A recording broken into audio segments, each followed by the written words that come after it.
en France. Bon alors on en a parlé hier, 16 départements français sont reconfinés 7 jours sur 7 à partir de ce soir minuit et pour au moins 4 semaines, et en complément à ça, dans ces départements comme dans le reste de la France métropolitaine au moins, le couvre-feu est maintenu mais il passe donc de 18h à 19h. D'ailleurs au passage qui dit nouvelles règles dit aussi nouvelle attestation, en tout cas dans ces 16 départements, a priori ce sera dispo notamment sur l'application Tous Anti-Covid avec des nouvelles choses à cocher pour une promenade, etc. Bref, je vous fais pas encore une fois l'histoire, vous commencez à connaître comment fonctionnent les attestations en général. Forcément, vous l'imaginez, ces annonces ont suscité pas mal de réactions dans le monde politique, c'est bien normal, et certains comme Valérie Pécresse, donc la présidente de la région Île-de-France qui est proche du parti Les Républicains à droite, ont notamment souligné que les restrictions allaient être très dures à vivre pour les Français. Par ailleurs, beaucoup reprochent au gouvernement d'avoir trop tardé, disons, à prendre ces mesures. C'est ce qu'a dit notamment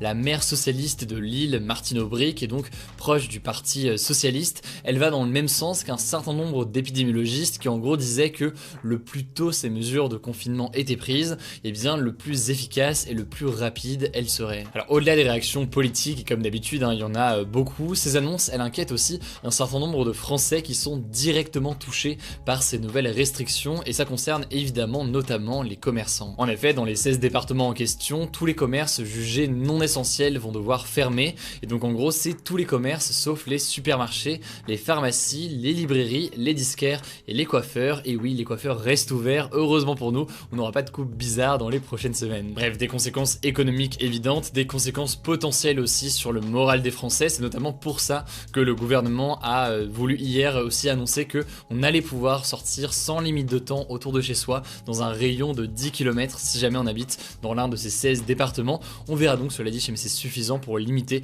l'impact sur la santé mentale de la population. En tout cas, quoi qu'il en soit, ces annonces ont eu une autre conséquence, celle du départ des Parisiens vers d'autres régions qui ne sont pas confinées aujourd'hui, puisque les trains au départ de Paris et qui vont vers Bordeaux, Lyon, Marseille, Rennes ou encore Nantes sont quasiment tous complets, et la SNCF a même confirmé avoir enregistré 2 fois plus de réservations hier par rapport à mercredi. Enfin, comme il l'avait promis hier, le Premier ministre Jean Castex a reçu cet après-midi, devant les caméras donc, sa première injection du vaccin AstraZeneca qui est de nouveau autorisé en France depuis ce matin. C'est donc logiquement une opération de communication importante pour le gouvernement pour essayer de redonner confiance en ce vaccin AstraZeneca, et d'ailleurs la Haute Autorité de Santé recommande désormais de n'utiliser AstraZeneca que pour les personnes âgées de 55 ans et plus. On passe à un deuxième sujet international cette fois-ci. Hier on a parlé rapidement des tensions entre les États-Unis et la Russie, on va revenir en détail là-dessus aujourd'hui comme promis,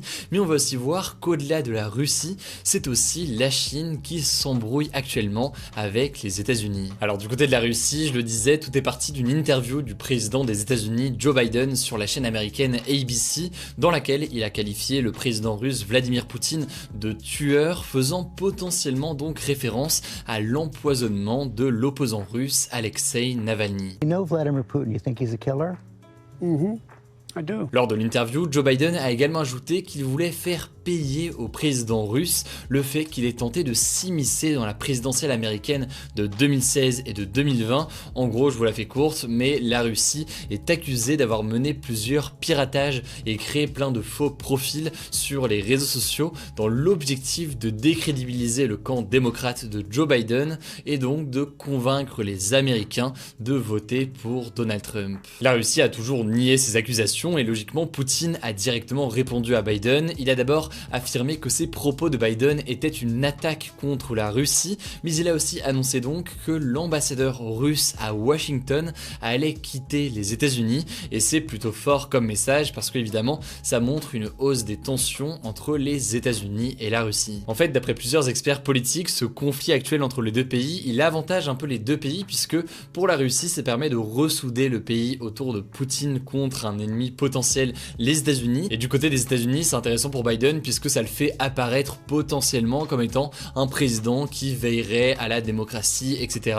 et qui s'opposerait donc par exemple à la tentative d'empoisonnement d'Alexei Navalny. D'ailleurs, dans cet objectif-là, les États-Unis ont aussi été très fermes avec la Chine puisqu'ils ont qualifié la persécution des musulmans ouïghours en Chine de génocide. On est donc dans une situation géopolitique intéressante avec d'un côté la Russie qui est quand même en conflit ou en tout cas en tension avec les États-Unis évidemment, mais aussi dans une certaine mesure avec l'Union européenne et les Européens, et de l'autre côté on a aussi la Chine qui est en tension notamment avec les États-Unis, et donc la conséquence potentielle c'est de faire réémerger d'une certaine façon, évidemment ça n'a rien à voir, mais d'une certaine façon un bloc, deux blocs, un peu comme on avait pendant la guerre froide, avec d'un côté les États-Unis et l'Union européenne, et de l'autre côté la Russie et la Chine, et ces deux superpuissances, la Russie et la Chine, qui pourraient potentiellement du coup en conséquence se rapprocher ensemble. Bref, sujet géopolitique très complexe qu'on a du coup logiquement résumé un peu plus simplement ici dans cette actu. On va suivre ça avec attention et puis on en reparlera évidemment dans les mois à venir. Allez, comme chaque jour, on est parti pour un résumé de l'actualité en bref. Première info,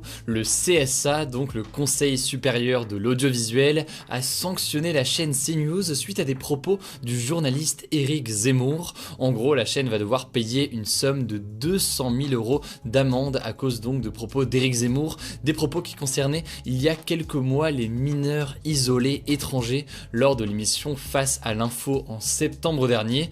Le polémiste les avait notamment qualifiés de voleurs, de violeurs et d'assassins avant d'essayer de nuancer donc ses propos par la suite, de dire que ça ne concernait pas tout le monde, etc. Mais ces nuances n'ont visiblement pas suffi et convaincu le CSA. La chaîne a donc été sanctionnée pour incitation à la haine et à la violence. Deuxième actu, à l'étranger, l'Espagne est devenue le 4e pays européen à légaliser l'euthanasie. Concrètement, les patients majeurs qui souffrent d'une maladie grave et incurable pourront dès le mois de juin demander à être euthanasiés pour mettre fin donc à leur souffrance. En gros, ça consiste à demander à un soignant de provoquer médicalement sa mort ou alors de prescrire une substance que le patient peut prendre lui-même pour mettre fin à ses jours. Évidemment, tout ça est très encadré, la demande peut être refusée et il faut notamment que le patient qui fait cette demande d'euthanasie soit conscient et lucide pour faire une telle demande. Alors au passage, pour autre info, en France, l'euthanasie n'est pas vraiment autorisée et légale, ou en tout cas pas autant disons qu'en Espagne et dans ces autres pays européens. Il y a en fait une différence entre euthanasie active et passive sans rentrer dans les détails, mais en fait depuis 2016 en France, les patients atteints d'une maladie grave et incurable ont le droit d'être endormis profondément jusqu'au décès.